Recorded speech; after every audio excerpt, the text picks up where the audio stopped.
रुपेश साहू जी से जानबो, जो कृषि विशेषज्ञ हवे, कृषि में कर डिग्री हवे और इमन नौकरी ला ना चाहते हुए भी इमन खेती में अपन जोर दिए हैं। तो आप मन के सहयोग के लिए हमारे कृषि विशेषज्ञ रुपेश साहू जी हमेशा तत्पर रही हैं और हमार सीजी मैना चैनल में हर सप्ताह आप मन ला शनिवार रविवार देखे बर मिलही एक नया जानकारी के साथ।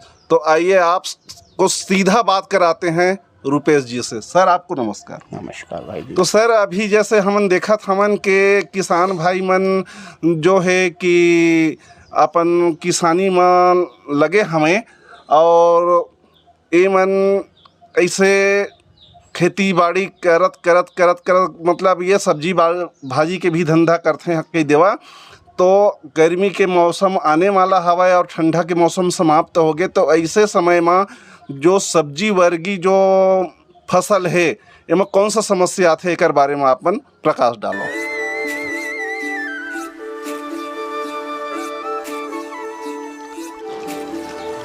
दोस्तों, इस मौसम में सबसे ज़्यादा जो समस्या आती है उस पे आज हम प्रकाश डालेंगे। और सबसे बड़ी बात यह है कि इस समय सबसे ज़्यादा फसल जो लगाई जाती है वो होती है कद्दू वर्गी।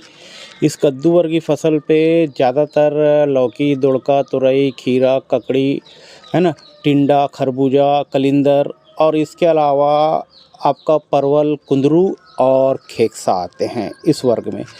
तो ज़्यादातर जैसे ही मौसम में परिवर्तन आता है, ठंड से गर्मी की तरफ हम बढ़ते हैं, तो जो मुख्य समस्या आती है इन कद्दू वर्गी फसलों पे वो 2-3 बोला जाएगा बीमारियां हैं।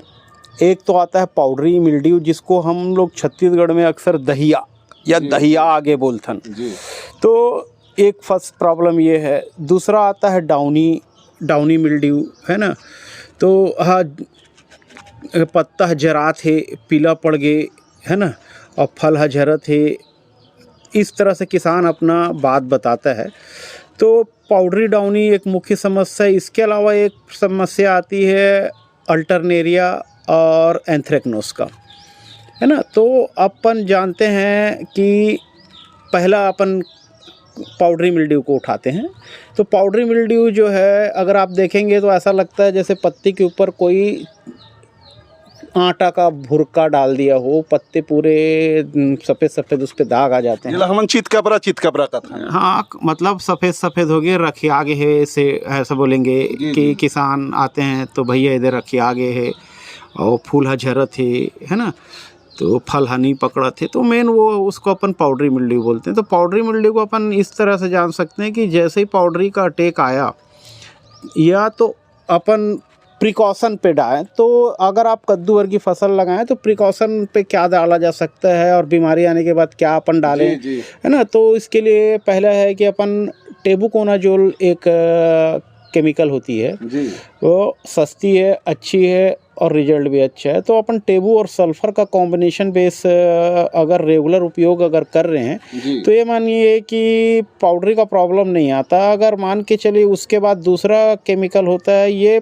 प्रिकॉशन पे अच्छी टेक्निकल है, जिस पे भी टेबुकोनाजोल है, जैसे नेटियो करके एक टेक्निकल आता है, ट्राइफ्लॉक्साइस्ट्रोबिन के साथ में उस पे टेबुकोनाजोल है ना। फिर एजॉक्सीस्ट्रोबिन प्लस टेबुकोनाजोल एक केमिकल आता है, अपन उसका भी उपयोग कर सकते हैं, है ना। तो एक अच्छी केमिकल है जिनका उपयोग अपन प्रिकॉशन पे कर सकते हैं। और फसल पे बीमारी आ जाने के बाद अपन जो उपयोग करते हैं, बायर का एक स्कोर करके आता है, डाइफिनोकाजोल बोलते हैं, है ना, करीब 50 ml पर एकड़ का डोज है।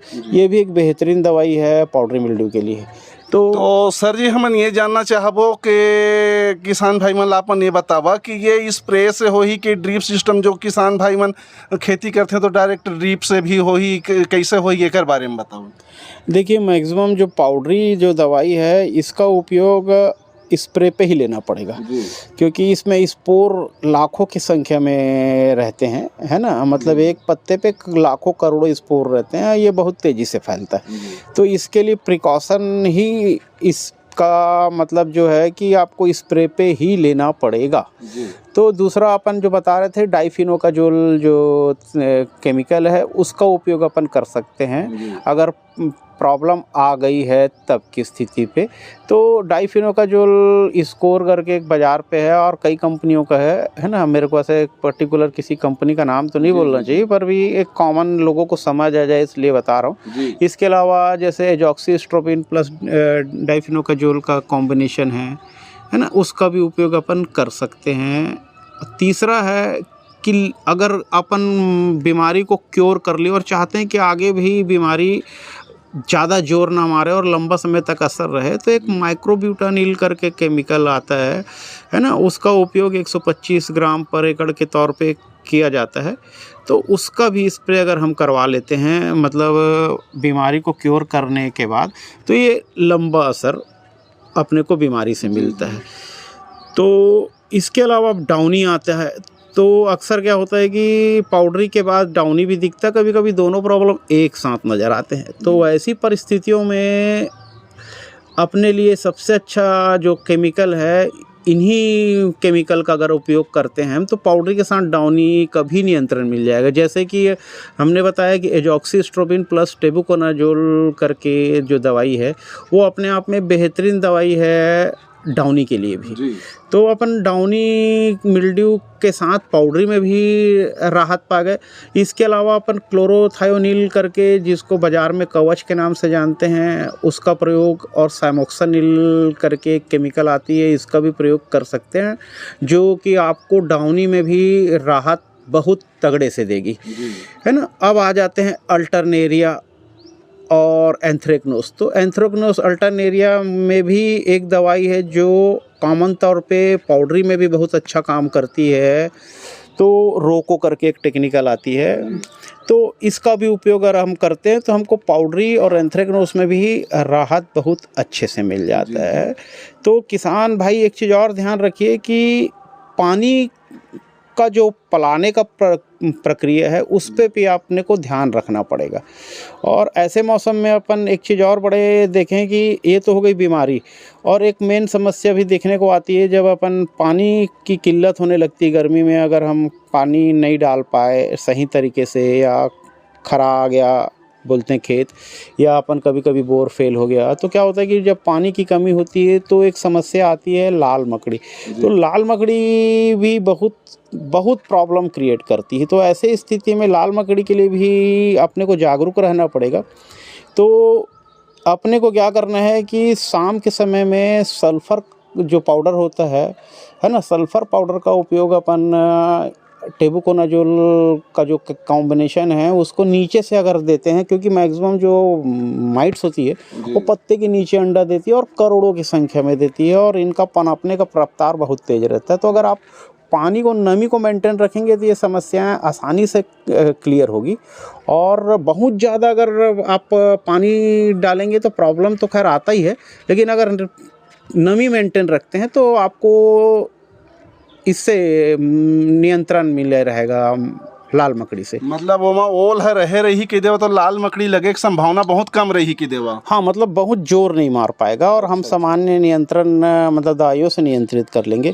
इसके लिए मिटिगेट करके एक दवाई आती है। इसके अलावा आप अपना एबामेक्टिन दवाई आती है 1.9 EC का, है ना, उसका भी उपयोग कर सकते हैं। सल्फ़र का दवाई उपयोग कर सकते हैं। डाइकोफॉल है, इथियान है ना। तो डाइकोफॉल इथियान 500 से 600 ml प्रति एकड़ डलता है। उसके अलावा आप 1.9 एबामेक्टिन का उपयोग अगर करते हैं, है ना, जो सल्फ़र वगैरह के साथ आप मिला के कर सकते हैं, तो ये भी आपको बहुत राहत दे देगी। इस तरह अपन देखते हैं कि अपन माइट्स में भी नियंत्रण ले लेंगे।